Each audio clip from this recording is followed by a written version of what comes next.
احذر احذر من أسباب الغفلة، احذر من أسباب الغفلة، فالموت يجيء بلا مهلة، فالموت يجيء بلا مهلة.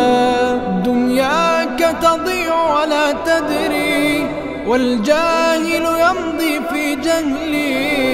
احذر احذر من أسباب الغفلة، وتغفل عن درب المولى، عن غايات الدين المثلى. حين ترى الأفعال الفضلى تنساها من أول وهلة.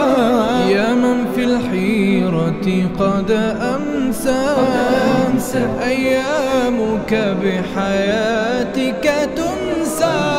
هل تلقى في بحرك مرسى، ويفوتك ميعاد الرحلة، ويفوتك ميعاد الرحلة. السلام علیکم و رحمت الله و برکاته. حمد الله را که پروردگار جهانیان است. پروردگارا بر او صلوات و سلام و برکات بفرست. همچنین به خاندان پاک سریشت، صحابگانی که پیشوا و با برکتند، همسرانشان که مادران مؤمنانند، بر ما هم همراه ایشان با لطف و مهربانیت صلوات بفرست. و تو مهربان ترین مهربانانی. اما بعد، برادران و خواهران، الله همه شما را نگهبان باشد. غفلت، پیامدها، عاملها و درمان آن. بیایید بعد مقدمه‌ای که به شما در نشست‌های گذشته تقدیم کردم، اکنون درباره شکل و صورت‌های غفلت که آنها را در جامعه مشاهده می‌کنیم صحبت کنیم. بیایید سخن خود را با خطرناکترین نوع غفلت شروع می‌کنیم. در این برنامه درباره یکی از دردناکترین و بدترین نوع غفلت صحبت می‌کنیم. آن غفلت از الله است. چه مصیبت بدتر و چه فتنه بزرگتر از این است که از الله تعالی غافل باشیم. اقترب للناس حسابهم وهم في غفلة معرضون. نیست قوت و توانایی بجز از قدرت و توانایی الله. غفلت از الله خطرناکترین بیماری است. زیرا که اگر بنده از الله صاحب و مولای خود غافل شود، قدر و منزلت او را نمی‌داند. به مقداری که بنده پروردگارش را می‌شناسد، همان اندازه به او نزدیک می شود و همان اندازه او را فرمانبرداری می کند و یا او را دوست می دارد و این شناخت سبب خوشبختی او در دنیا و آخرت می گردد. قسم به الله، از الله همان زمان غافل شدیم که احساس بزرگی و عظمت و قدر و منزلت او از قلبمان رفت.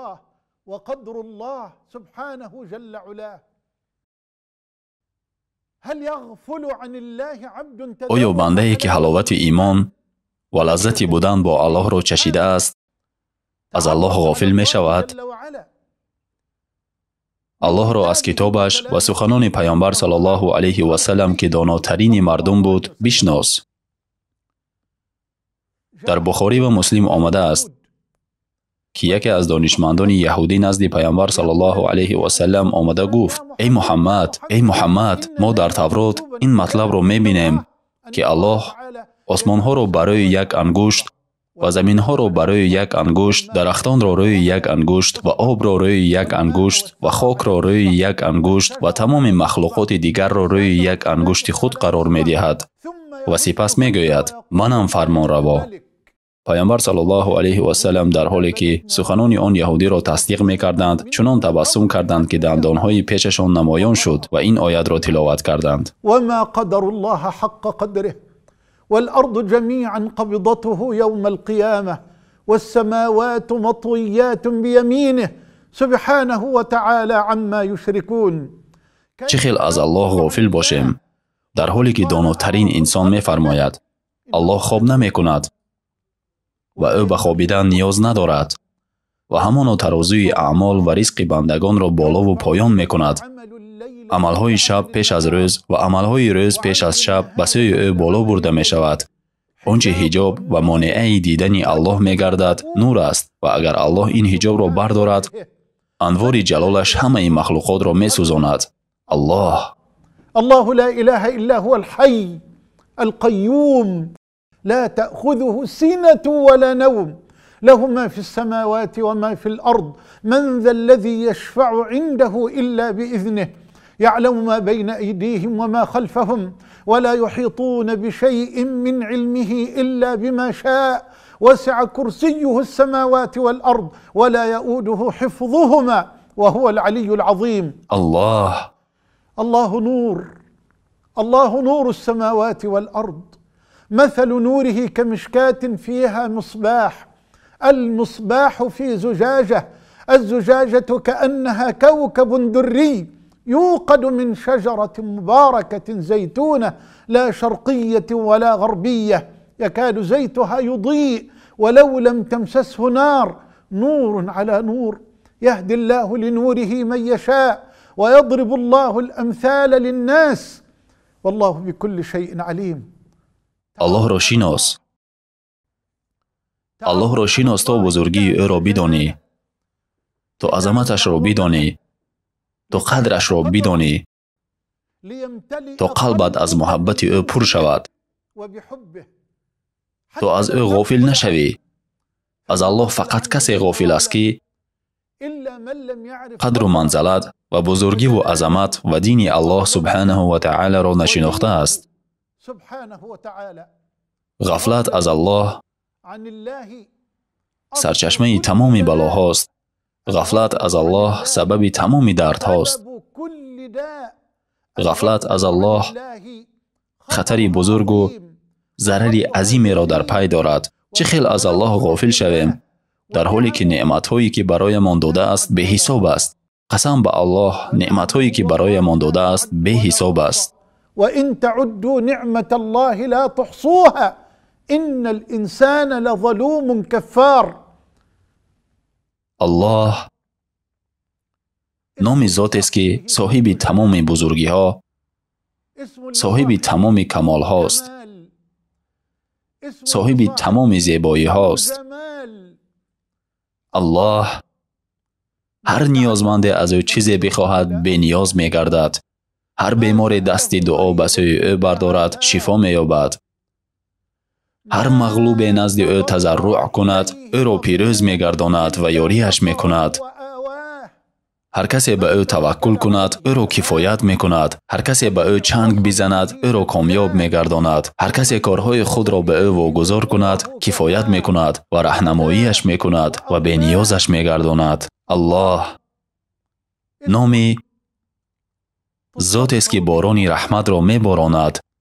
الله نام است که دعاها را اجابت می کند.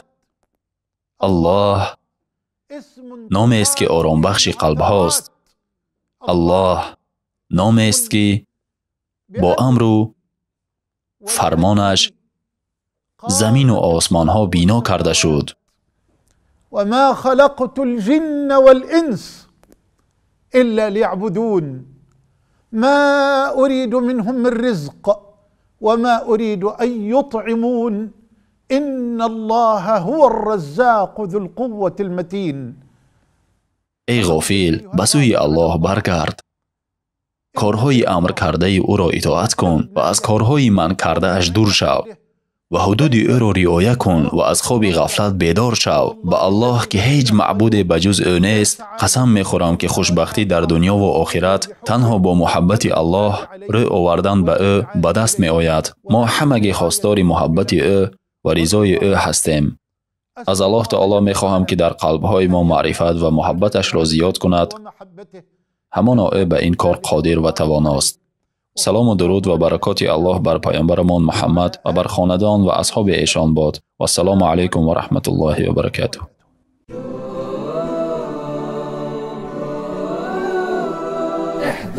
احذر من أسباب الغفلة. احذر من أسباب الغفلة، فالموت يجيء بلا مهلة. فالموت يجيء بلا مهلة. دنياك تضيع ولا تدري، والجاهل يمضي في جهله. احذر احذر من أسباب الغفلة. وتغفل عن درب المولى، عن غايات الدين المثلى. حين ترى الأفعال الفضلى تنساها من أول وهلة. يا من في الحيرة قد أمسى، أيامك بحياتك تنسى.